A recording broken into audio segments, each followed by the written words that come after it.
सर्वप्रथम सर्वांना माझा नमस्कार. मी इयत्ता 6वीतील शिवान्या. मी आजच्या कार्यक्रमाला सुरुवात करत आहे. 28 नोव्हेंबर महात्मा ज्योतिराव फुले यांची जयंती व 6 डिसेंबर डॉक्टर बाबासाहेब आंबेडकर यांचे महापरिनिर्वाण दिन. कार्यक्रमाचे आयोजन करण्याचे काम इयत्ता 6वीच्या वर्गाकडे आहे. माझी वर्गमैत्रीण श्रिया हिने अध्यक्षस्थान स्वीकारावे अशी मी तिला नम्र विनंती करते. शाळेच्या मुख्याध्यापिका व सर्व शिक्षक यांनी मंचावर स्थानापन्न व्हावे अशी मी नम्र विनंती करते. मुख्याध्यापिकांनी व अध्यक्षांनी डॉक्टर बाबासाहेब आंबेडकर व महात्मा ज्योतिराव फुले यांच्या प्रतिमेस पुष्पहार अर्पण करावा अशी मी नम्र विनंती करते. धन्यवाद.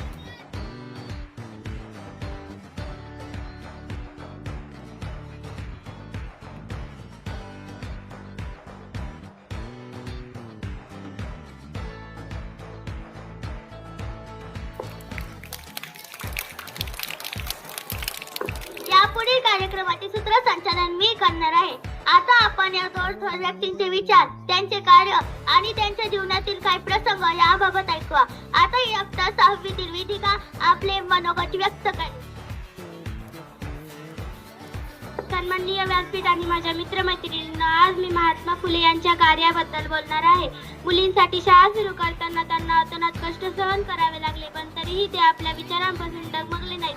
त्यांच्या या प्रयत्नामुळे आज स्त्रियांसाठी शिक्षणाचे दरवाजे खुले झाले आहेत आणि स्त्रिया शिक्षित होऊन आपल्या कुटुंबाबरोबरच देशाच्या विकासाला हातभार लावत आहेत. अशा या महात्माला अभिवादन करून मी माझे 2 शब्द संपवते. जय हिंद. धन्यवाद वेदिका. आता इयत्ता 6वीतील आराध्य आपले विचार मांडेल. मी इयत्ता 6वीतील आराध्य. आज मी डॉक्टर आंबेडकर यांच्याविषयी बोलणार आहे. डॉक्टर आंबेडकर यांचे मूळ नाव भीमराव होते. त्यांचे वडील रामजी व्यासंगी व शिक्षणाविषयी आस्था असणारे होते, म्हणून त्यांनी बाबासाहेबांना शिक्षण घेण्यास प्रोत्साहन दिले. त्यासाठी त्यांनी अपार कष्ट केले. बाबासाहेबांचा सर्वात जवळचा मित्र म्हणजे पुस्तक. ते पुस्तकात खूप रमायचे. वाचनामुळे त्यांना मनोमन चिंतन करण्याची सवय जडली. कुशाग्र बुद्धिमत्ता, उत्तुंग ज्ञान व अखंड वाचन यांमुळेच ते आपल्या भारतीय राज्यघटनेचे शिल्पकार झाले. या थोर कृतज्ञ घटनेचे शिल्पकाराला मी अभिवादन करून थांबते. जय हिंद. धन्यवाद आराध्या. आता इयत्ता 6वीतील संध्या आपले मनोगत व्यक्त करेल. महात्मा ज्योतिबा फुले यांना आपण महात्मा म्हणतो कारण त्यांनी देशासाठी, समाजासाठी प्रचंड कार्य केले. सत्यशोधक समाजाची स्थापना केली, अनाथालय काढली, सर्वांनी शिकावे या तळमळीने ते अहोरात्र घातले. अशा भारतीय डॉक्टर बाबासाहेब आंबेडकर यांनी शिक्षणाचे महत्त्व ऐकून मिलिंद सिद्धार्थ कॉलेजची स्थापना केली. वसतिगृह निर्माण करून विद्यार्थ्यांच्या राहण्याची सोय केली. अशा या 2 थोर व्यक्ती आपल्यासाठी दीपस्तंभ आहेत. यांना मनपूर्वक अभिवादन करून मी माझे 2 शब्द संपवते. जय हिंद. धन्यवाद. धन्यवाद संध्या. चौथीची माहेश्वरी रोडे आपल्या समोर गीत सादर करीत आहे. माझे नाव माहेश्वरी भरत रोडे. मी तुम्हाला आज गीत म्हणून दाखवणार आहे. शून्यात केली सुरुवात, अमर झाले इतिहासात. शून्यात केली सुरुवात, अमर झाले इतिहासात. आंबेडकर असे त्यांचे नाव, आपल्या सर्वांचे भीमराव, आपल्या सर्वांचे भीमराव. शूद्रापोटी जन्म घेतला, प्रत्येक वर्णाचा विकास करिवला. शूद्रापोटी जन्म घेतला, प्रत्येक वर्णाचा विकास करिवला. बघता बघता या मानवाचा महामानव झाला. आयुष्य गेले लढण्यात, प्रत्येकाचा विचार करण्यात. आयुष्य गेले लढण्यात, प्रत्येकाचा विचार करण्यात.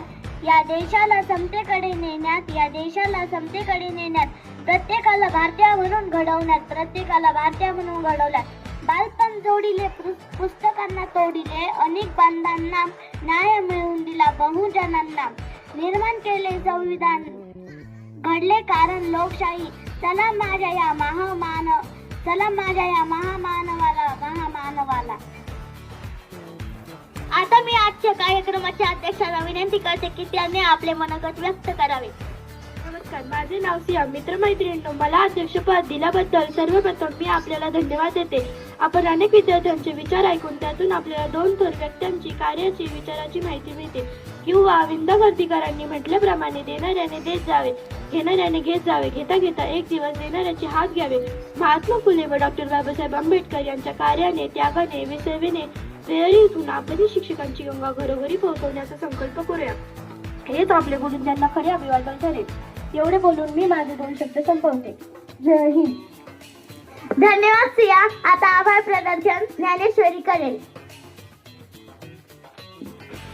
सर्वप्रथम सर्वांना माझा नमस्कार. आज आमच्या बालसभेला उपस्थित राहिलेले सर्व शिक्षक वृंद व अध्यक्ष आणि मुख्याध्यापिका यांचा मी आभार मानते. तसेच आम्हाला स्टेज पुरवण्याबद्दल अभिराज व मनीष यांचेही मी आभार मानते. मी हा कार्यक्रम संपला असे जाहीर करते. धन्यवाद.